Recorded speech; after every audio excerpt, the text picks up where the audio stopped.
first? I think Mr. He just did that whole vibe. Got you up. Okay. Kick us off. She said after that long ass bio. And I want to say I'm honored to read here with Charity. She and I did about a week of performances with Woolly Mammoth as they reopened their season at the homegrown program at the theater at the Art. Where she and I were tested for COVID more than the NBA players in the bubble last year. They tested us every 15 minutes, okay? But her work is really powerful, and I really wanted to hear more. She and I just did one piece during the performance, and knowing Charity's work and knowing her skill level in writing, I just wanted to invite her here. When Sammy called me and said, hey, pick a poet, I really wanted to read with her. So you'll hear that. Hey, you know. He said, hey, nobody else. Nobody Right, else. yeah, I don't. Nobody else. Okay, I also want to say it's an honor to be here in front of this band, because these cats are like, I remember Jay. I met Jay when he was like 14, going to Howard now. But, you know, Jay was just one of them guys, like I was telling them, all the poets wanted to hit with Jay. Right, so DJ Renegade, Brian Gilmore, all of us, man, we just wanted to hit with these guys. And Vince is venerated, you know? I mean, Vince Evans is a bad brother. And then Pepe, man, you know, he won't call me a legend, but that brother's a legend right there. I have some bass players in my family, Emery Diggs, and whenever I'm performing with Pepe, he's like, man, Pepe's that dude, you know? So it's quite an honor. You guys are really hearing from some stellar cats. Okay, I'll start with something. This is a book I published in 1997. Grace Cavalieri was actually the publisher. Her daughter edited the book. And so I'm going to begin with a piece that honors, I'll begin with this, a blues piece. So this is called Mo Blues. Oh. Yeah, come on, give me like a little slow blues joint, man. Okay, let's start some stuff up in here. You know, and this was a piece that I written for a friend of mine named Maurice. We call him Mo. And Mo was the first person I know who had attempted suicide. And I wrote this one for Mo. Yeah, like a slow blues joint, whatever y'all got.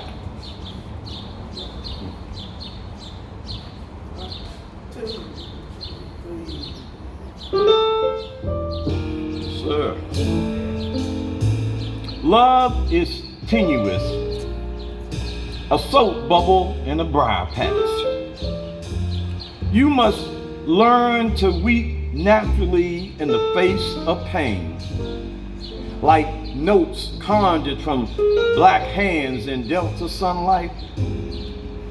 Anything they say that does not kill you must make you stronger.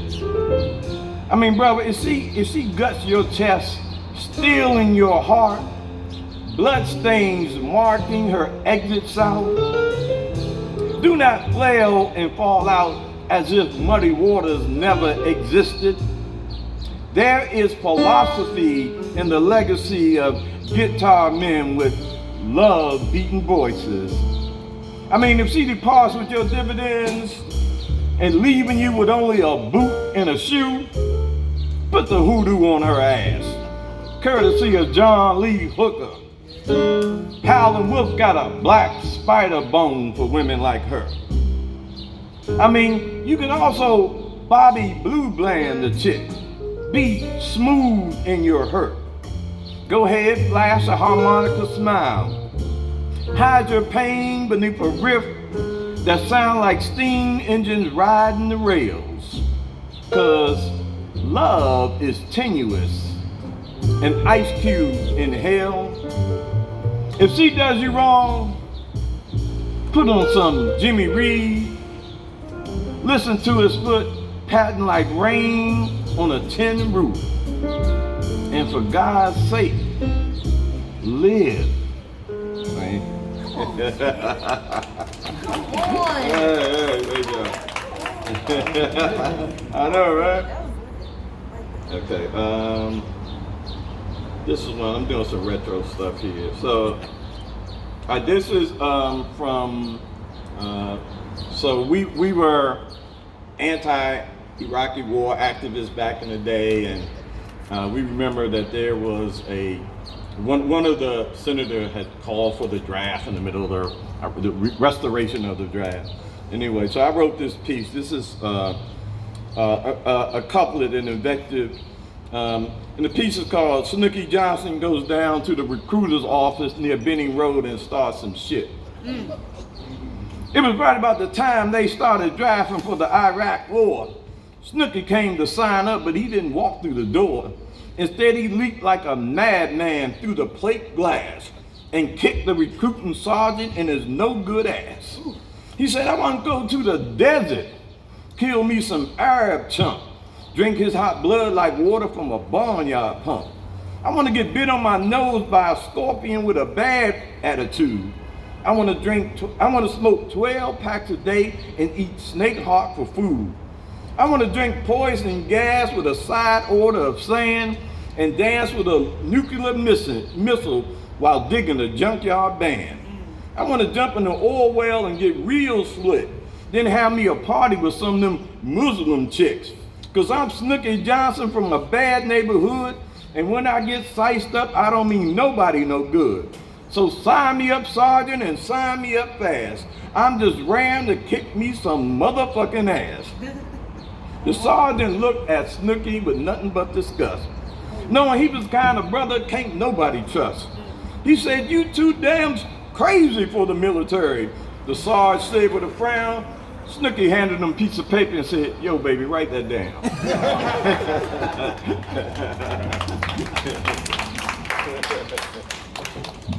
Yeah, let's give it up one more time for the Kenneth Carroll. I know we was doing some head-to-head death match up here, y'all. But I'm gonna put my best foot forward, y'all. Okay, all right, so we feeding off each other's vibes and stuff. So let's see, what poem do I want to do? All right. So, cool, I'm gonna do this poem. So how many people have traveled internationally? By a show of hands. All right, awesome, cool, that's awesome. All right, so this poem kind of like highlights how it feels to travel. I traveled for the first time. I went to Switzerland about 4 years ago. It's for work. Shout out to DC Scores, paid for my travel over there. I was chaperoning, but it was a great time.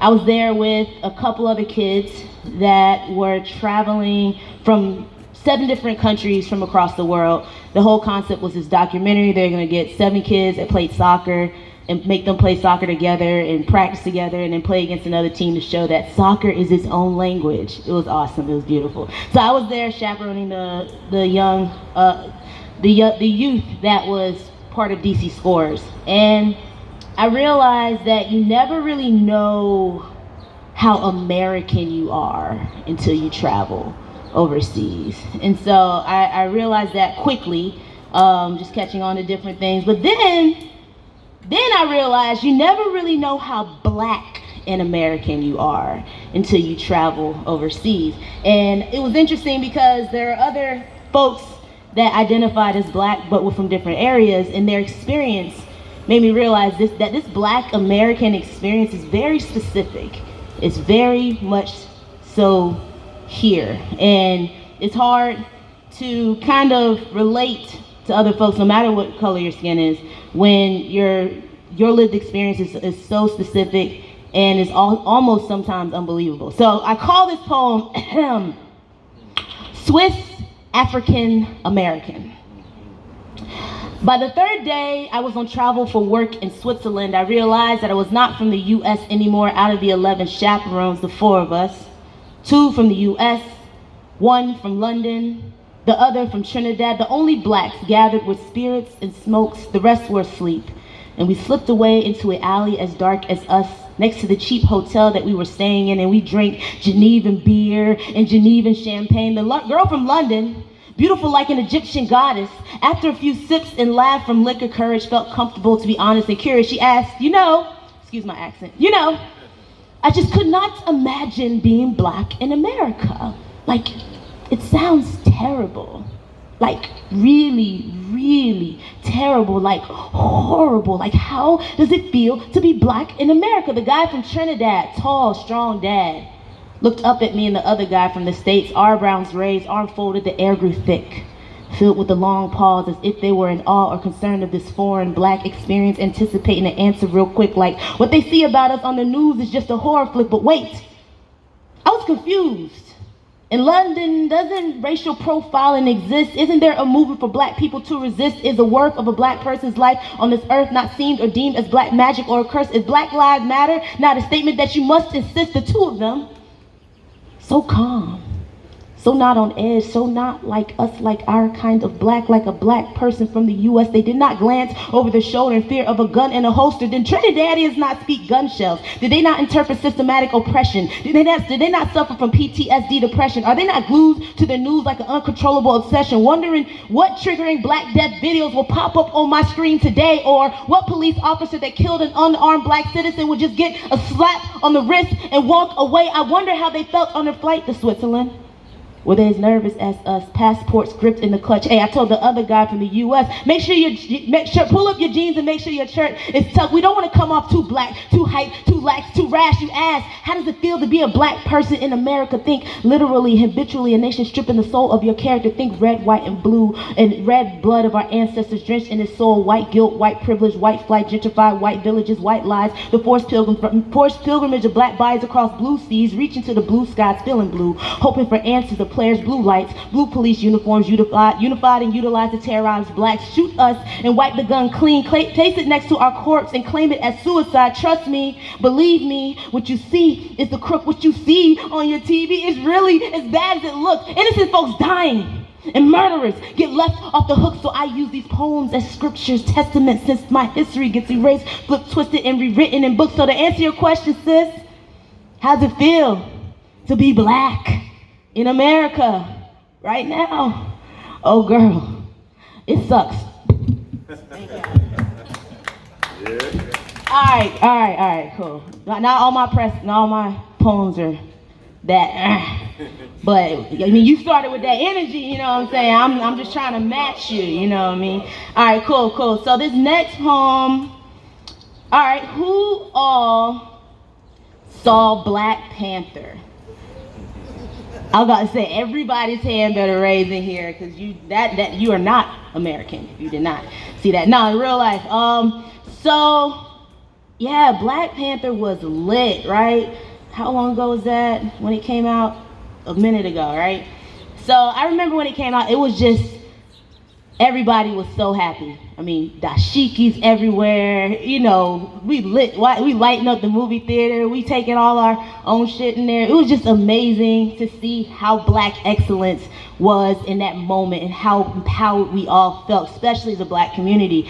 But I also realized that there was something amongst our community, the black community, that was also happening that kind of had me scratching my head. There was this battle of like who's the most woke and who's not. I just remember I follow a lot of woke folks, by the way. So my social media is just packed with a lot of super woke people that, you know, are always, you know, holding it down for the team. But it seemed like because this movie came out and it enlightened a lot of folks, this was their first time feeling like, wow, I actually feel unified with my community. This is beautiful. But it also felt like there was this shunning of, oh, now you woke, now you saw Black Panther, you woke or whatever. So this poem is called, what did I title this? Hashtag Black Panther Matters, but I just lost it. Where'd it go? Oh, here it go. All right, yeah, hashtag Black Panther Matters. All right. Yo, Black Twitter, Black Instagram, Black Facebook, Black Tumblr, shit, Black Planet. Can we all let Black Panther live? These comments are the most ridiculous, in some ways malicious, conspicuous theories drenched in the most dreary black joy, killer misery energy. Like, can somebody give? Because now the scale of our black excellence and wokeness is deciphered through a person's progress and blackness in life. This movie shows some people the life, gave some hopeless strength to fight, ignite sparks in darkness, allowed them sight. But black social media be like this. Why the fuck you got a dashiki on? Oh, now all of a sudden you Afrocentric. Oh, now you heighten all your senses. Now you want to be authentic. Now you want to start traditions. Now you stoked to be woke and want to be addition to the mission, but your story is fiction. If you want to be a scene on the screen, then you got to audition because appreciating our blackness comes with some standards and conditions. In order to be enlisted to the coalition, you got to be gifted with permission. It's too suspicious. It's just fictitious. Film made by this decision. How did this fictitious film make you make this decision when you were just recently seen being hoaxed by the opposition at Stay Woke or Die Trying 444 tweets? Shout out to the black folks who say Wakanda for life, but don't drive a Honda for life. At Melanin Goddess _20 tweets. I wish black folks who went to see Black Panther actually went out and vote. Side note, black folks actually did though. At Jermaine Baller 5 tweets. It's Halloween in the theaters. Stop faking your blackness. Your actress at Jordan Fly 803 tweets. Black characters aren't even black. They're African, dummy.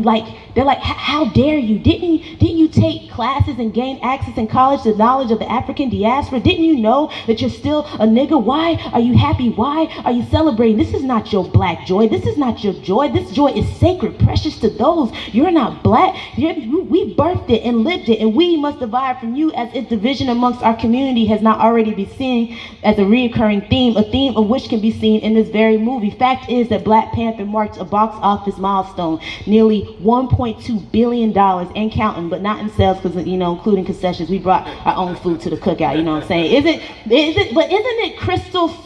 this success crystal clear proof that there is enough black joy for all of us? Everybody eats. Everybody wins, but it feels that even when all of us are winning, there's still some time to compete within, and ain't that like Killmonger? His hunger to be part of something divine, to find black joy that was stripped from him, from the world outside, because don't we all want a piece of that vibranium pie? He didn't have the knowledge. He wasn't from Africa. He was not African. Didn't he know that he was still a nigga, still a nigga, still a nigga? Didn't he take classes? Didn't he know that you can't just bully your way into blackness? He can't just throw a dashiki on. Now you want to be Afrocentric. Now you heighten all his senses. Now he want to be authentic. Now he want to start tradition. It don't work like that, black folks. Killmonger. Didn't you get the tweet? Hashtag only woke lives matter. Hashtag Wakanda for some. Hashtag certain colors only. Hashtag African not American. And we wonder why the black internet just won't let Black Panther live. Because nobody will give. Thank y'all. Yeah. All right, Kenneth. Yeah. Pass that to me. Hey, I got something from we have to go. Shirley Horn. Yeah, we can hook you up. You got the new. Okay, Shirley Horn, man. Okay, so right, and Charity said, "Who's Shirley Horn?" I didn't think you heard. Yeah.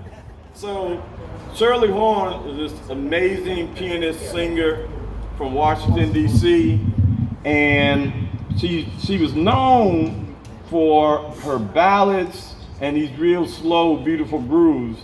And I wrote a piece honoring her, and I want to see if we can do something with the band as soon as they find the Shirley Horn piece. And Shirley Horn, musicians used to talk about her, and that note right there. We'll talk about sort of the way, and they all talk about Miles, the way silence is important in the music. This is called Return to Paradise for Shirley Horn. It is the spaces between the notes. This is where you live. The millisecond between heartbeat and pulse. Note, pulse, silence. The moment before raindrops desert a leaf's lips.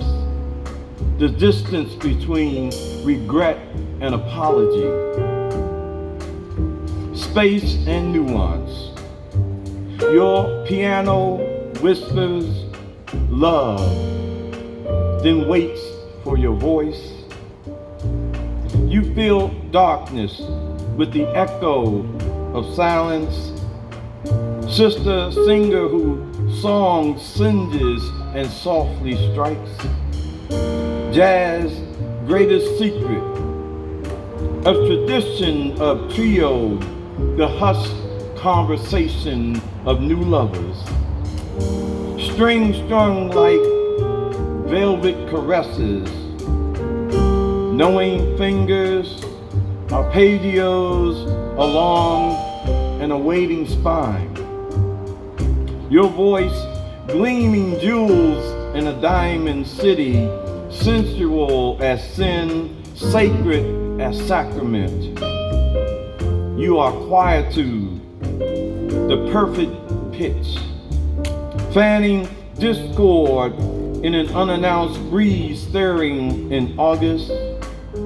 You are blues skipping green, furtive tributaries, passion flowing evenly without cliche, without pretense.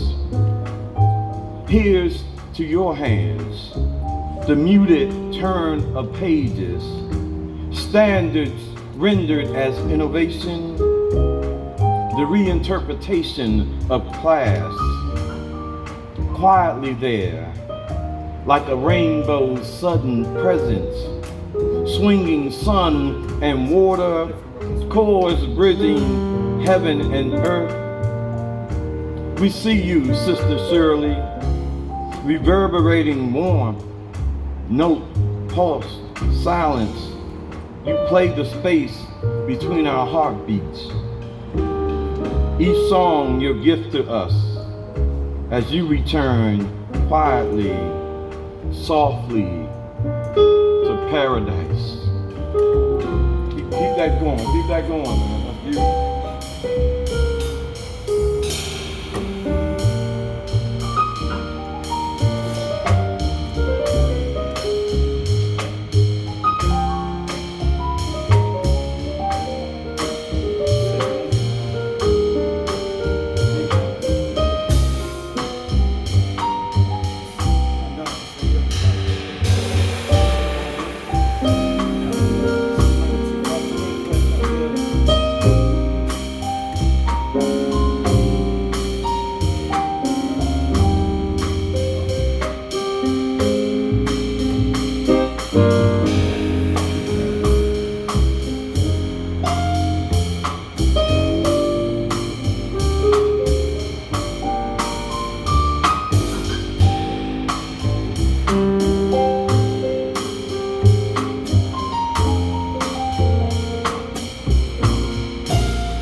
Shirley Horn is hugging them all from heaven. I'm telling you right now, that was nice.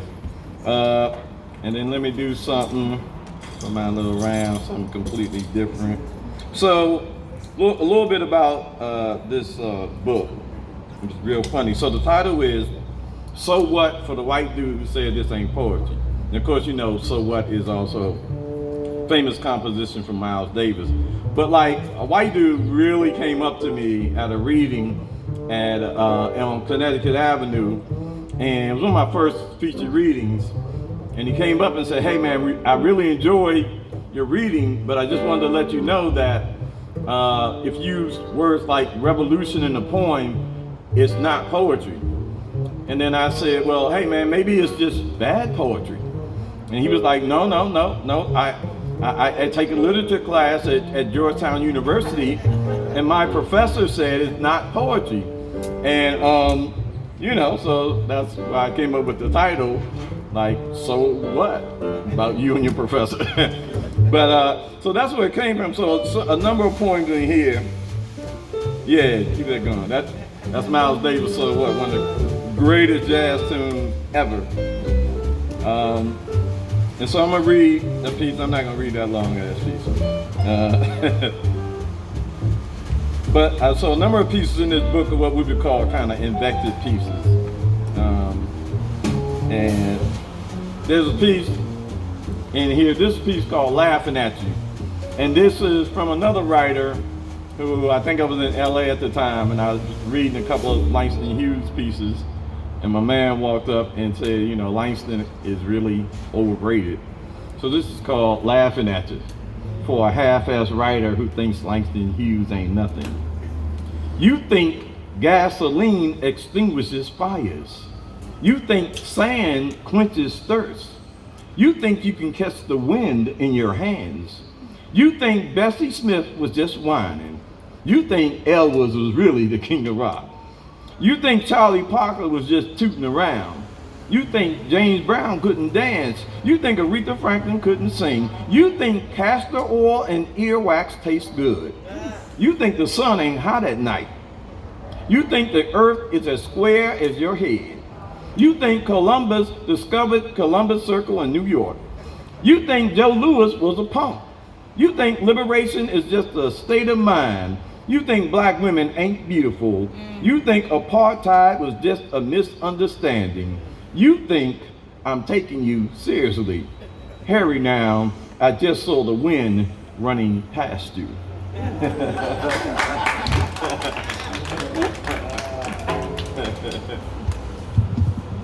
Man, forget that dude.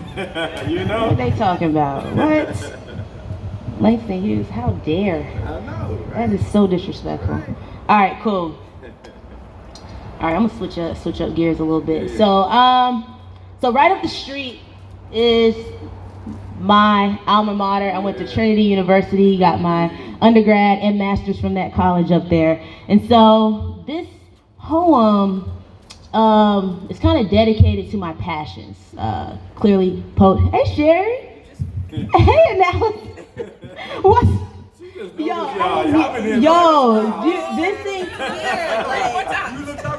Yo. And I did. Hey, Analysis, Sherry. Yo, these are my folks over here. I love them. All right, sorry. So my passions, clearly poetry, spoken word is one of them. My other passion, sports, soccer. I grew up playing soccer my entire life, writing poetry.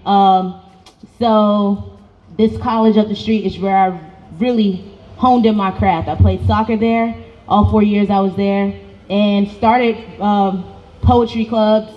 One of the hottest poetry events there called Speaking It Real is still running to this day. Y'all should check it out. I mean, I don't know how many of y'all gonna go to a college and check out that stuff, but proud of that event. But also that's where I really discovered my voice as a poet, and it was introduced to spoken word, actually.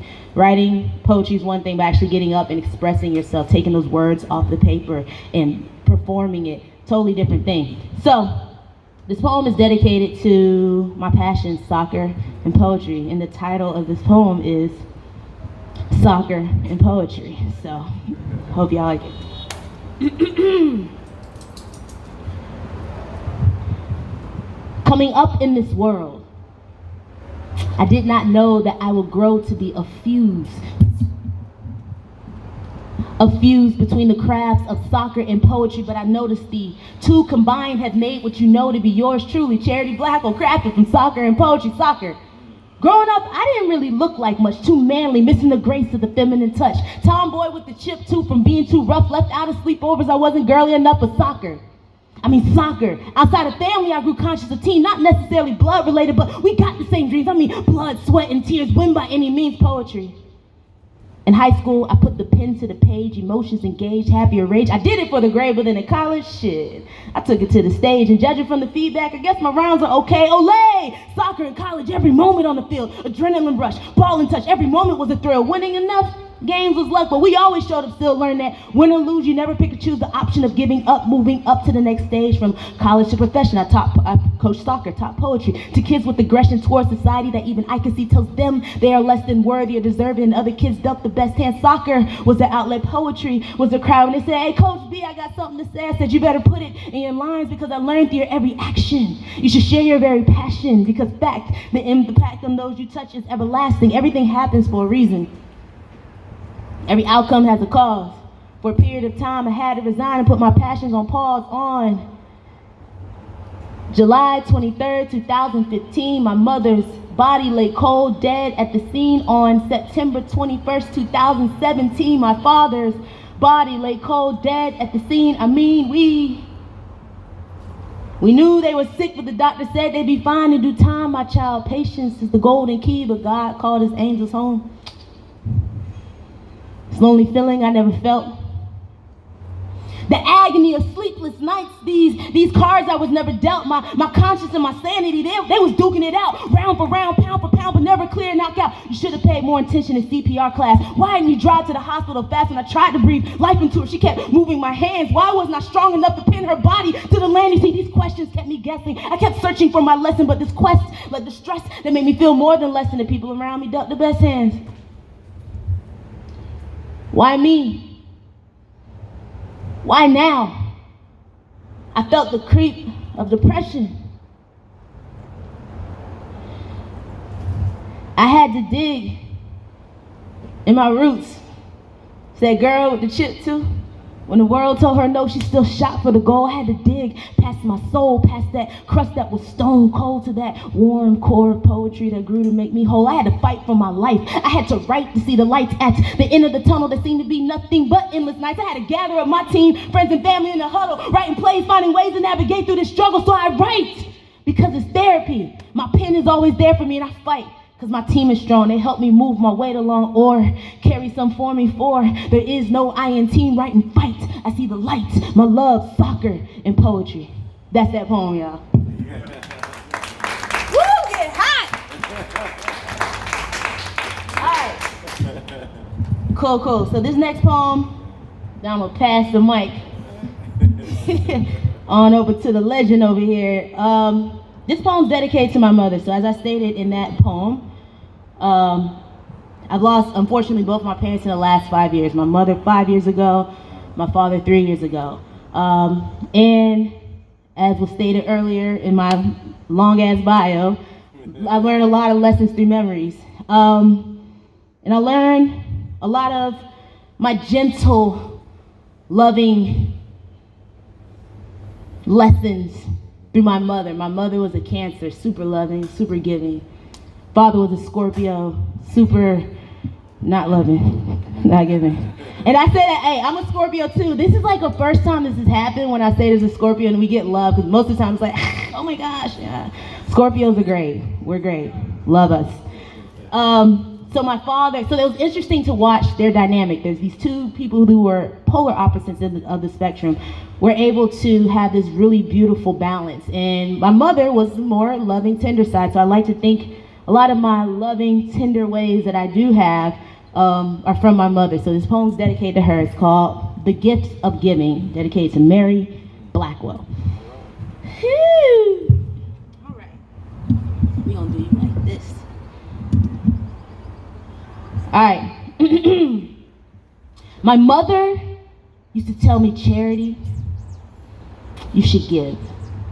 You should give and never question and never expect a dime in return. She said that giving is something that cannot be measured. Matter of fact, it's a treasure.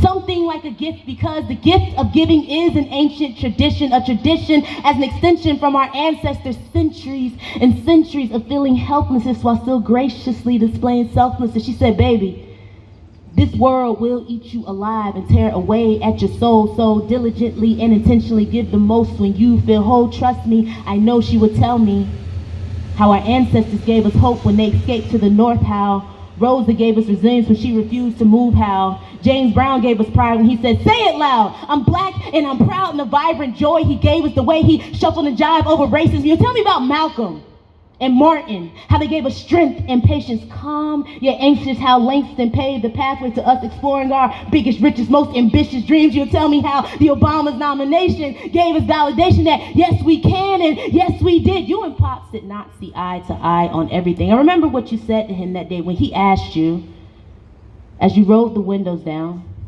arms extended like the branches of a giving tree, green leaves falling to the hands of the homeless man. He asked you, sweetheart, why do you give them money? You know they're going to end up doing with it. You know what it's going to go towards. You know we really don't owe them anything. You would sigh and reply, my love, who are we to judge? You understood that what it means to give is the epitome of what it means to live is to serve, is to pay it forward in honor of ones before. She said that giving is something that cannot be measured. It's a treasure.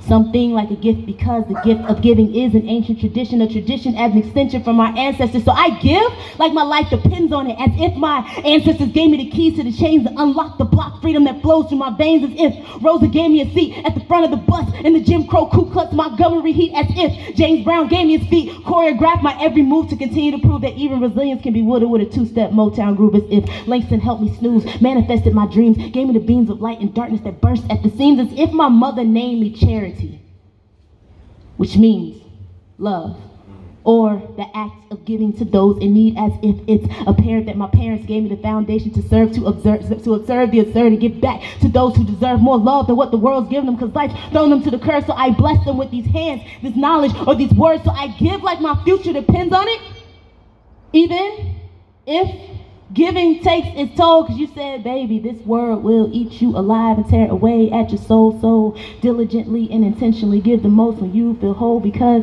receiving something in return should never be your goal. Trust me, I know. That's that poem, y'all. Yeah.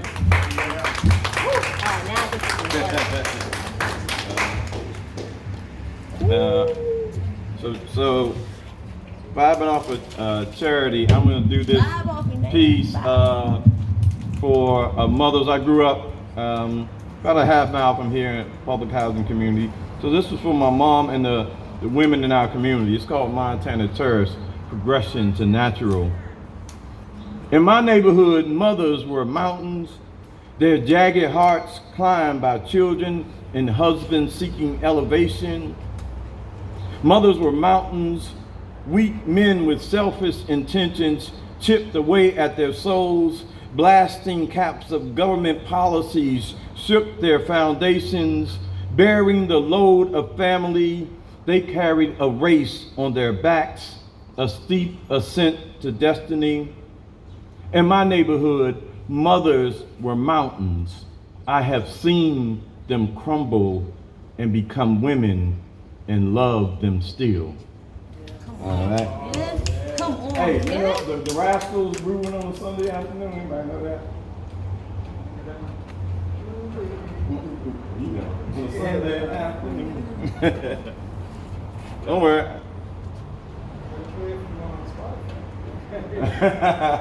Nah, this is good. I can do it like this. KC, we just got the memo this afternoon. I know, right? Hey, Sammy told me don't worry about it. He's like pepping on everything. Oh yeah.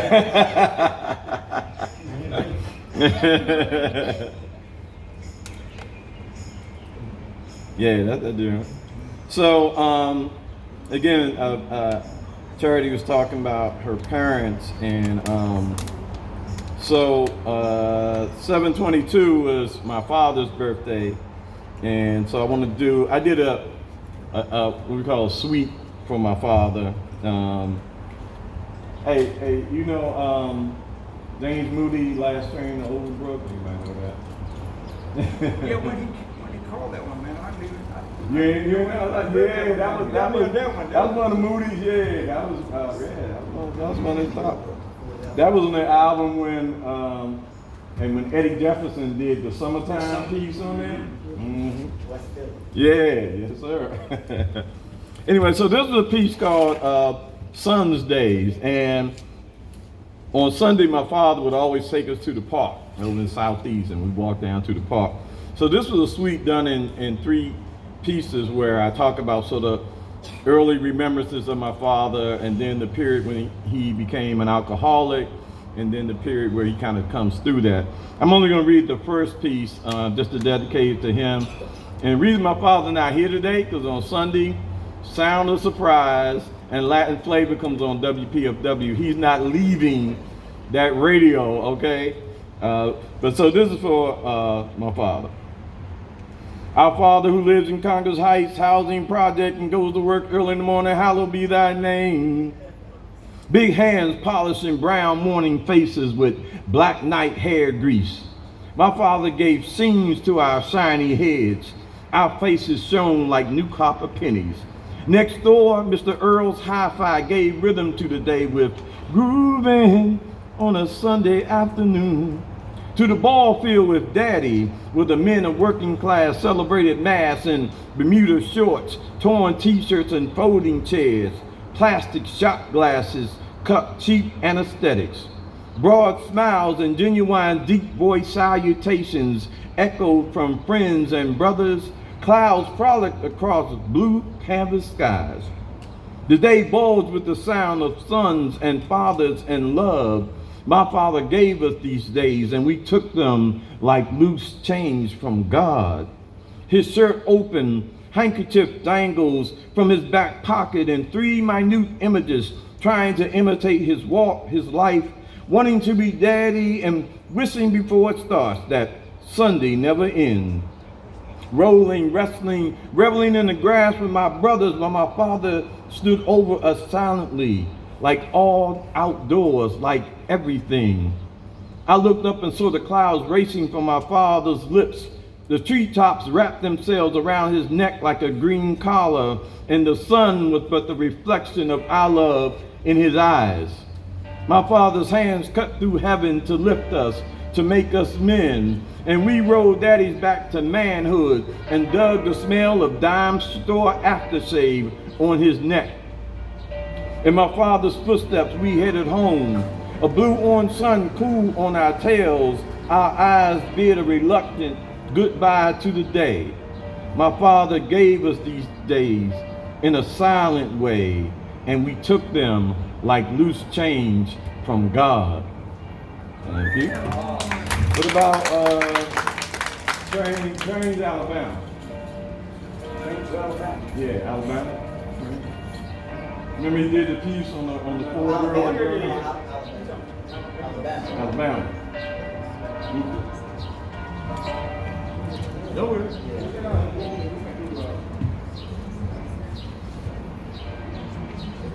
Yeah, right. Something slow. Yeah. So this piece is a piece I'm currently working on, and this is an interesting piece. So I fashioned myself. I got some great friends who are historians like Jelani Cobb. So I imagine myself a historian because I can argue with him. But I was doing some research on a DC neighborhood called Kingman Park over in Northeast. And in doing some research, I came upon an article that talked about the beginning of desegregation in DC, and especially in its recreation facilities. And they said it began in 1952 with the drowning of a 14-year-old in a Rosedale swimming pool. And as I'm reading the piece, I realized that 14-year-old who drowned was my uncle. His name, Kenneth Francis Carroll. And it had never been brought up. I'm 62, like I'm literally 62 today, my birthday.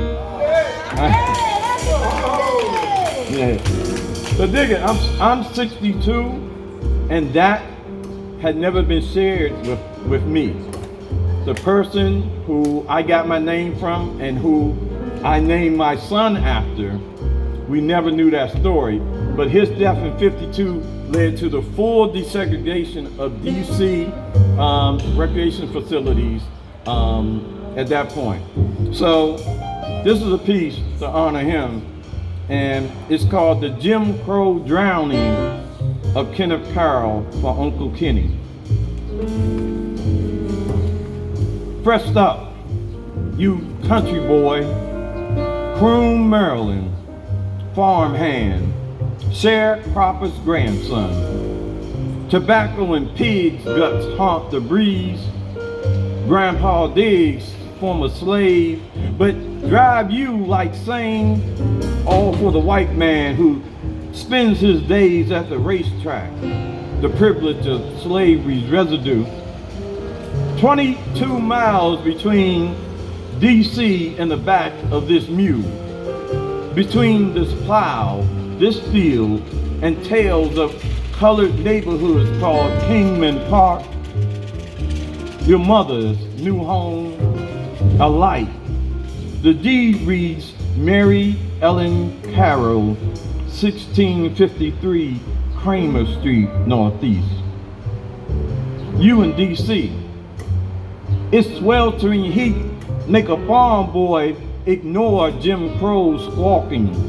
The audacity of segregation, a gleaming new playground built in a colored neighborhood for whites only.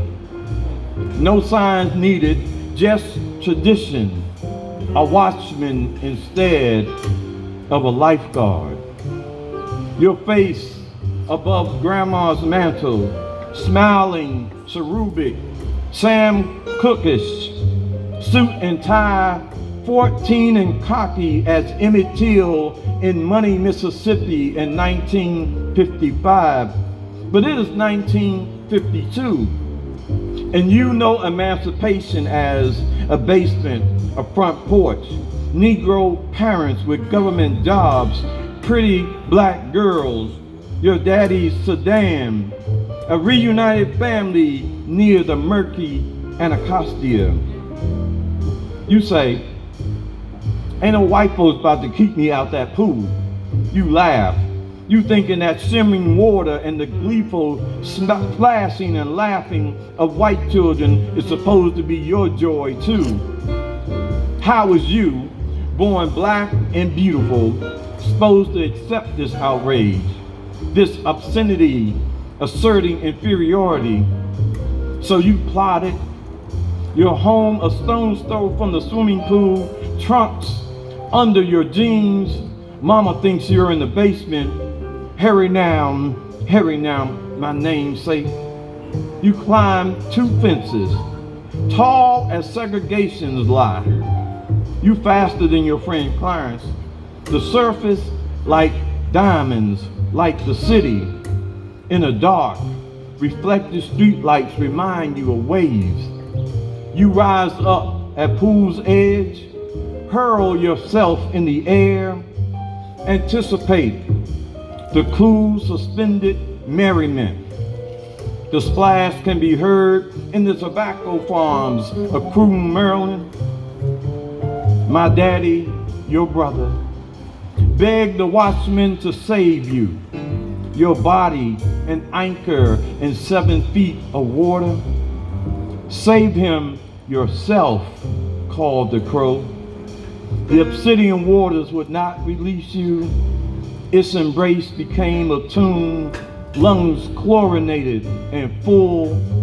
The watchman knew you must be made to pay for this affront, for this bold assertion of equality.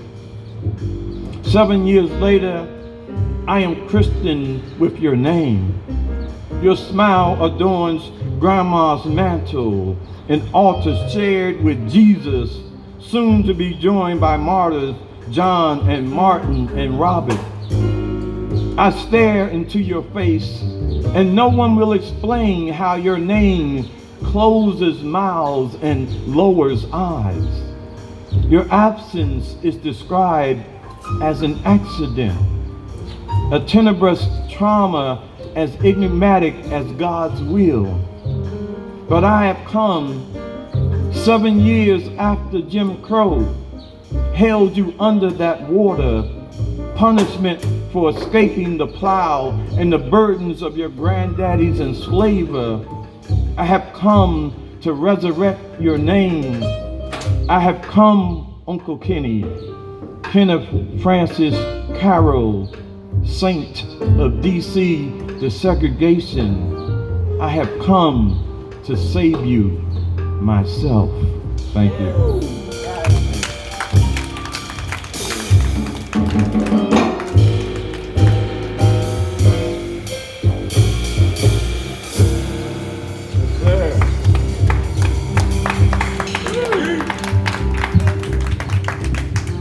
I don't even want to follow up after that one. That was so good. Gosh, you can write your ass off, man. So good. Come on. Jeez. All right, let me get my life together. All right, cool. That's why we love Jay. They be hearing your poem. Yo, for real, taking it in. All right, so I'm gonna read this poem. You probably know this poem by now. Yeah, I know, man. I used to say to my Yo, when we did this play together, I probably know your poem by now. I think I know the whole play. Right. We did that joint so much. All right, so did a poem.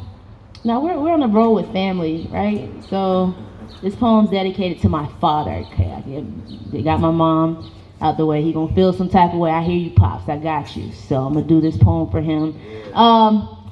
So full transparency, me and my father did not get along for the most of the time. We bumped heads, both me and Scorpios. It was just inevitable. But one way that we did get along was through sports, and specifically basketball. So I talked about playing soccer all my life. I was just good at soccer. I was just an all-around athlete. I was just better at soccer. But the sport I loved the most was basketball. Any basketball lovers in here? Yeah. All right. Okay, one. Great. This poem's gonna go by great, y'all. So with that being said, this poem is dedicated to my father again, thinking through learning lessons through memories. I learned a lot of lessons through sports from my father. So, title of this poem is called Shaq.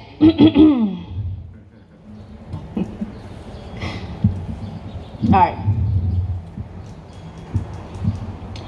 I could never make my free throws. My layups could always peck the glass with the sweetest kiss and the softest touch. My three-pointers leaped to their peak effortlessly like gazelles and then fall into the bottom of the net, sometimes met with full contact to the arm or body of my defender. No matter the contender, competition was my ammo, and I thrived to take anyone who stepped on my court, my domain, with a rush, jump shot, fade, floater, rebound, put back, you name it, it's game on, gone, in my zone. No, literally in the zone, breaking through defensive plays, dropping buckets in my defender's face until I'm faced with the loudest whistle, and the play would stop. But instead, I hear a screeching siren, and alarm, and my heart drops, sinking to the bottom of my stomach. Just like that layup I just missed, should have sunk into the bottom of the net, and the ref yells foul. And you guessed it, it's free throw showdown. It's me versus myself. Now the point of free throws is that they're free. My father used to ingrain this message in my brain. Just air an opportunity between you, the rambunctious crowd in the basket, but you, sweetheart, cannot get distracted or intimidated. Keep your eyes on the goal. And this message, repeated through endless hours, days, and nights, practicing, especially nights, when aiming for the rim was like flicking a penny blindfolded into a soda bottle. He'd make me work on my breaths, my rhythm, my focus, my form, my release. And I hated that shit, because what was one dry-ass additional point compared to my beautifully boosted rainbow threes, my stylish, agile layups? He would argue that the game isn't always that lovely, that there will be times when the game is on the line and it'll just be me, no teammates, no coach, and it'll feel like the whole world is against me, and that one dry-ass additional point turned to mistake can now dictate the outcome of the game. Don't you dare, child, think that free throws are pointless and feel as though their points are any less. And I can recall that one game we played, and you couldn't pay the ref to give me a foul that night. 10 seconds left, split, now tied, and I split down the lane, and I foul hard like Big Shaq foul hard, and all I hear is this booming voice break through a crowd like an ambulance racing through traffic. I look up and I see you in a crowd amongst a sea of people in favor of the opposing team, and he says, "That's my baby. Take us home, dog." But all I hear is sirens. The ref yells, 2 shots. Breathe, focus, release. I miss. As I drop my head, that booming voice, closer, louder, raises my chin. I said, "Take us home, dog." My dad has now ascended from the bleachers to my team's bench. I now realize that I have and will continue to shoot free throws my entire life, that this world is nothing but a basketball court, and most of the time our biggest enemy is ourselves, too consumed in the dunks, the crossovers, the oohs and the ahs. We forget about those critical moments, that gut check time. And in those moments when it feels like the world is against you and it's just you, the basket, and the rambunctious crowd, is when every crowd-pleasing play prior that bears no weight, that 1 point now is make or break. And yes, it may sound or look easier said than done because free throws are supposed to be free, right? Right? But there's nothing free about facing the bottom of the fourth quarter, tired, drained, with hundreds of eyes glaring in your direction, screaming at you, chanting towards you in unity, but against you, wishing for your fail, hoping for your demise, distracting you from your win or your purpose. But I learned that in these moments, all you can do is drown out the demons that are the overseers of your insecurities. Reminisce on every practice, every lesson that prepared you for this time. Embrace it and shoot for your life. And even though you're no longer here with me, Dad, I can still hear you cheering for me, cheering me on in the distance, in the crowd, in the audience. I look at my pops. I smile. I focus. I breathe. I regroup. I pace. I fear. I believe. I dribble. I form. I release. I watch. I soar. I took us home. I take us home every day, dog. I take us home. That's that piece right there. Take us home, dog. All right. Oh boy, I hope I remember this song. I'm try. I wrote this song one a long time ago, and I think is this our last round, Kenneth? We got one more. All right, yeah. Okay. Finish this one. All right. Bear with me, y'all. I wrote this one a while back.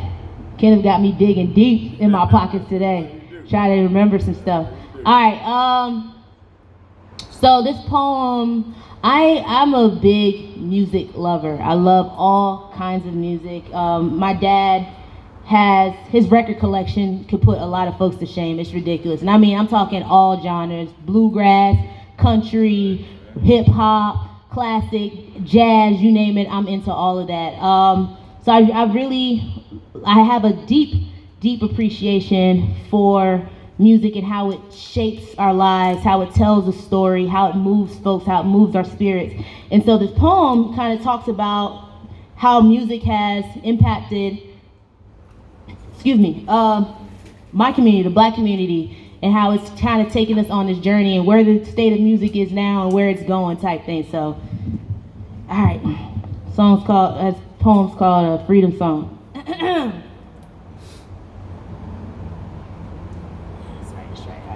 Bear with me, y'all. Keep your hands on the plow.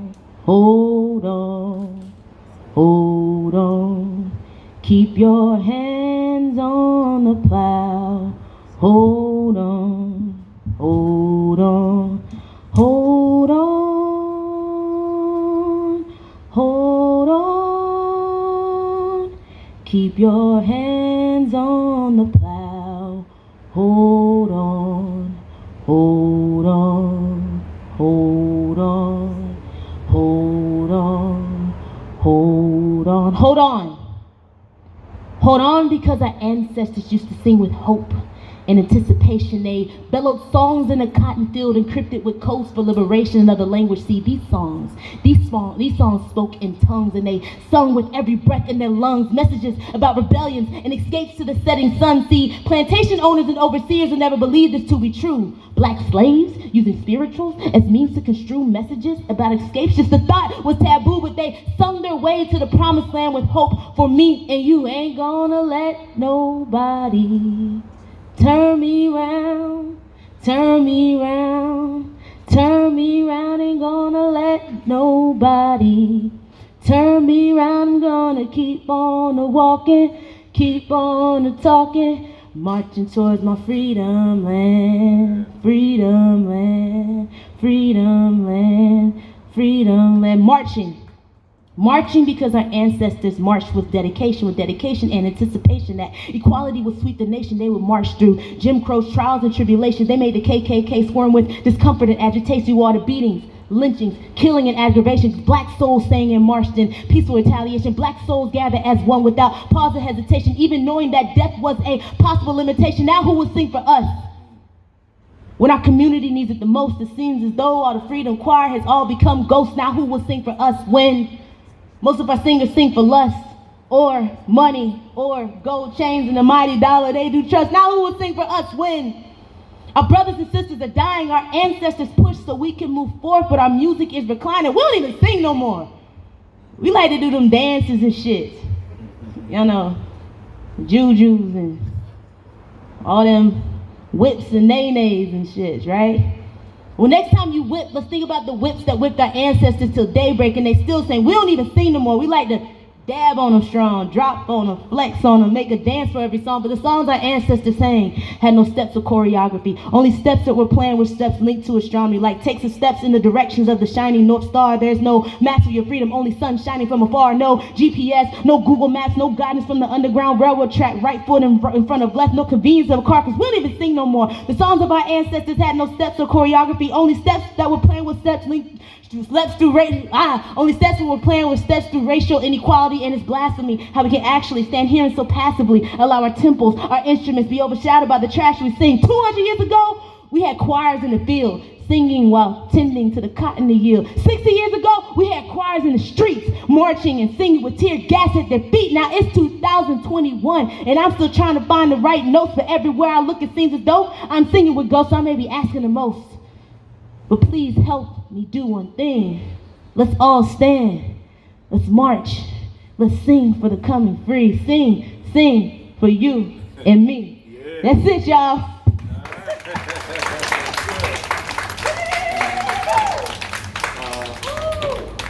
Okay, again, vibing on Charity.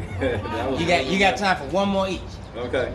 So I'm gonna do two real short ones. The first one is, so today, guys, is the birthday of Emmett Till, who was born on my birthday. I was born on his birthday. He was born in 1941, July 25th. But Charity's piece speaks to an incident that happened, I think it was about 7 years ago, where Lil Wayne had a rap song. I mean, he made a reference to Emmett Till, but the reference was very negative, and Emmett Till's family asked him to remove it from the record, and he refused to do that. So this is called Emmett Till Speaks to Lil Wayne. Even at 14, black, handsome, my stuttering made more sense than most of your rhymes. Even in the sharpened canines of Jim Crow, I was braver than your chants of death to other black men. Even in 1955, when my mother was suffering the 1,000 humiliations of racism, I was more loving to black women than you.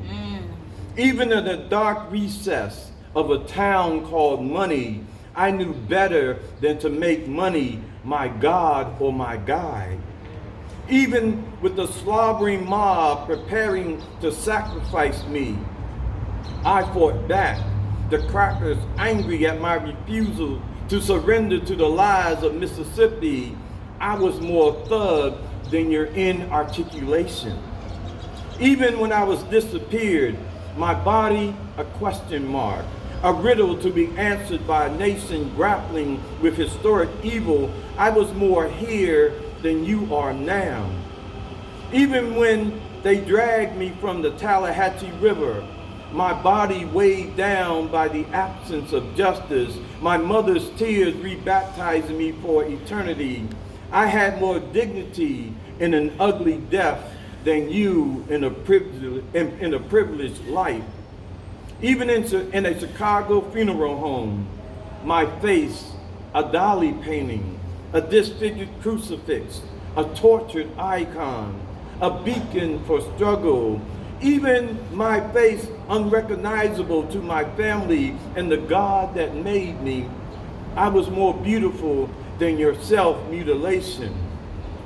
Even now, when you use my name to debase as metaphor and wordplay, I am still frozen in time, more man at 14 than you shall be, with 1,000 platinum albums camouflaging your sickness. Come on. Come on. And let's do a jazz piece, man. What was our little something jazz, little some country jazz, something. Always be turning around asking musicians for stuff. We don't know what we say. that's why I depend on these brothers to find something. I don't know what I'm saying. So this was a piece. I did a section of poems. I did a section of poems for my father's friend, and this is a real guy. A friend of my father. This is called Mr. Ironjaws, and I still don't know what this guy's real name was. He's just Mr. Ironjaws. Yeah. Stand inside Mr. Ironjaw's voice, if you dare. Big old man with a square chiseled face, African Mount Rushmore with humongous feet, standing at our back door hollering, "Hey boy, is your daddy home? Tell him Mr. Ironjaws is here." His voice was the entire Muscle Shoals horn section. Cannonball and Nat Adderley blew from his vocal cords. 100 feet of man held in place by 1,000 pounds of bone, muscle, and matter. Our street rocked unsteadily in his weight. Stand inside Mr. Ironjaw's voice, if you dare. Friday night, our kitchen choking in a menthol haze and the pungent smell of Black Label and Johnny Walker. A dozen black voices betting on pale royalty, Jacks or better. Beer stained in pain. Man, I'm tired of that woman, that job, this life, them crackers. Hey, Carl, what you dealing me, man? A dozen voices. Man, this girl so fine, she gives sight to the blind, commingling in a blues ritual. Mr. Ironjaw's voice rumbles in like a black cloud, pouring signifying rain on the unhip. It appears to me, boy, there's two kinds of women's in the world. The kind you say you got, and the kinds I see you with. Stand inside Mr. Ironjaw's voice, if you dare. Daddy's friend. Carl, if you get no bigger, you're still my nigga. Man, I mean, if you never win another race, you still my horse. If Mr. Ironjaws laughed, so did you. Had to. His voice, the M-boom ensemble with redwood sticks. Max Roach hammering against your chest, spitting out life with every booming syllable. Mr. Ironjaws didn't need no punctuation. Everything was an exclamation, and he was through talking when the echoes died in your head. Mr. Ironjaws, unrepentant in his blackness, bellicose in his niggerosity, belligerent in his blues, wore his voice like an African shield, sucked in pretty women with his baritone, gold-toothed mouth. Lord, woman, do potatoes come with all that meat on your hips? Stand inside Mr. Ironjaw's voice, if you dare. You might hear griots in there, Nat Turner raising hell, ring shouts, field hollers, campfires of freedom. Stand inside Mr. Ironjaw's voice, if you dare. You might like the world you find in there. Thank you.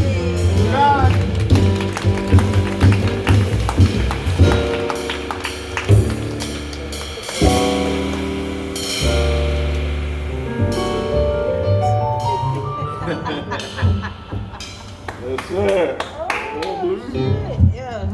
Can we clap it up one more time for Kenneth Carrier? What? Take us home, Terry. I'ma try. What you say? Get some potatoes with some meat. Oh man, that was lit. Okay. All right, so I'm gonna close out with this poem. Again, digging in my pockets for this one. All right, let's do it. All right, so this one, I did a poem earlier, Black Panther Matters, talking about woke folks and shit like that, So how many woke people I got in the building right now? Let's see. 1, 2, 3. Okay, she's like, I'm tired.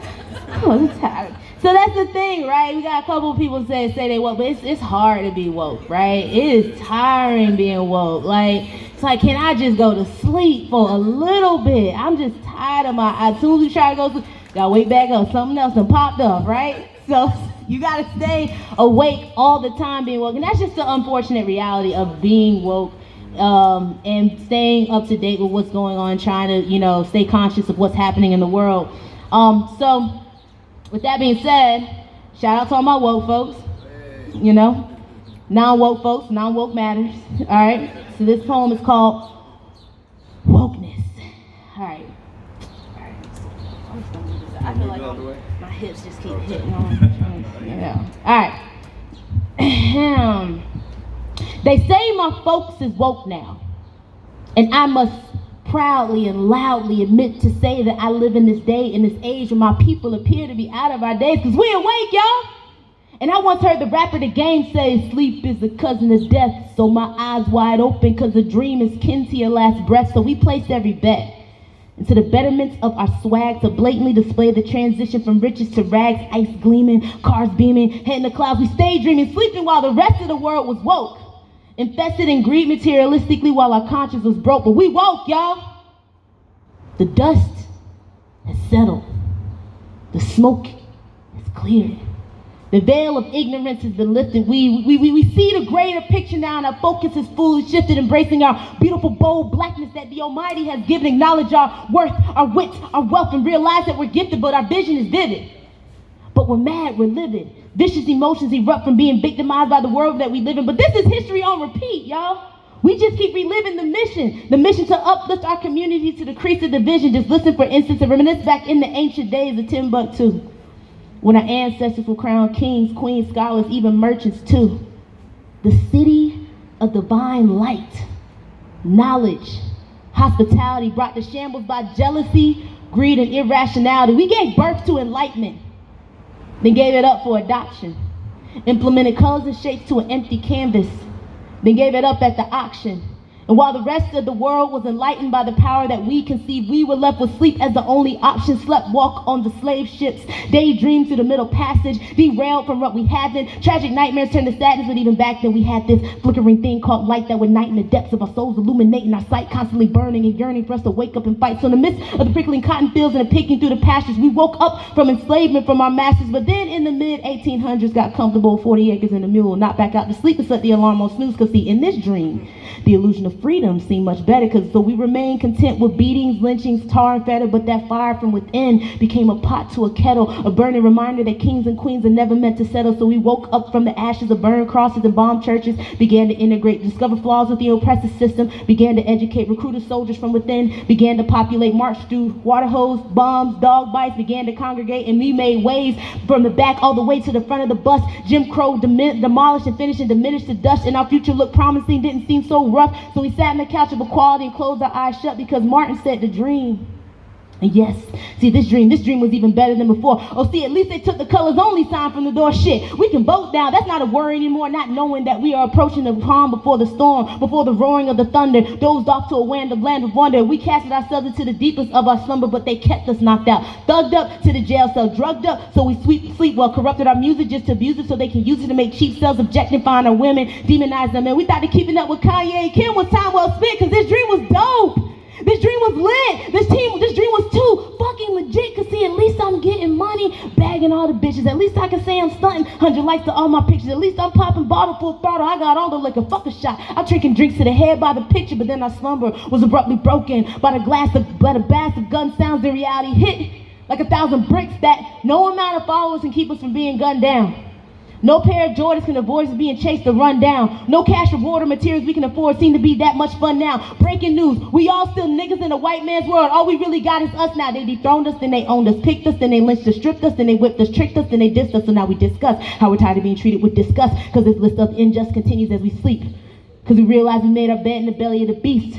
And racism and capitalism, y'all ain't know that's our covers in our sheets. They say when you snooze, you lose. Have black freedom swept from your feet, but they say my folks is woke now, and I must proudly and loudly admit to say that I live in this day and this age when my people appear to be out of their days or sedated. Raging lions up trapped in a cage now wake, ready for war, fully equipped to engage in that ongoing battle to emancipate the enslaved with that flickering light from our ancestors' torch leading the way, cause this is our time. The age of the wokeness, black is beautiful, black is a vine. The age of the boldness, hopeless dreams now turn to rot. With a smell that's so potent, hopefully we can change the plot switch gears and get folks to notice what do we really need, whether that's coffee beans, Red Bull, energy drinks. Now scratch that. How about cultivate, educate, stimulate in our minds to think, because knowledge gives you light, and only with light you can see. But we woke now. Oh, just how I hope now we never fall back asleep.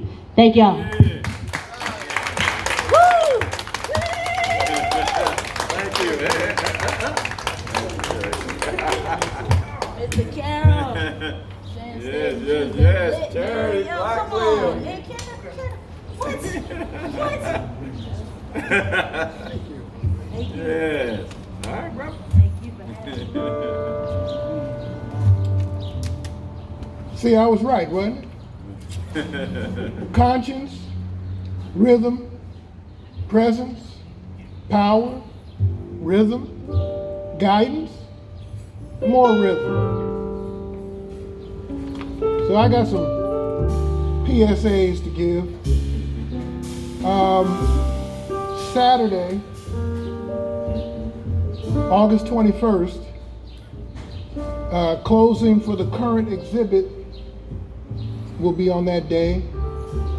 Pepe Gonzalez and Sammy Miranda will be, Pepe will be playing, Sammy will be reading. You may have noticed since I'm on this red carpet that I've changed my shirt. Trying to be like me. Yeah. Well, first off, I was like Sammy, but I didn't call anybody. We weren't trying to coordinate anything, but I just want to let you know. Oh, by the way, if you take any pictures and post them, please use this hashtag. It is hashtag poetry community. Also, the American Poetry Museum. Now, you see that box over there? One that says shine on it? One of the things that's different about the American Poetry Museum as opposed to maybe some bookstores and some other places is that we always pay our poets. Always. So we do that with your donations. We are a nonprofit organization. So whether it's $1 or more, help us out, or help out the poets, please. I did say that, and I want to thank Vince Evans, Jay Jefferson, and Pepe Gonzalez again. Oh, and by the way, these shirts, they are on sale here. If you want to be down, get one of these shirts, or get that's Spanish Joe over there. This one's done. Y'all can't have it anymore. There you go. There are other shirts back here that silk screens done by Sammy Miranda. I don't know. I just like saying thank you to Kenny. I've known Kenny since '94. Amen. And thank you for inviting Charity so I get to meet her. Thank you. One more round of applause for them.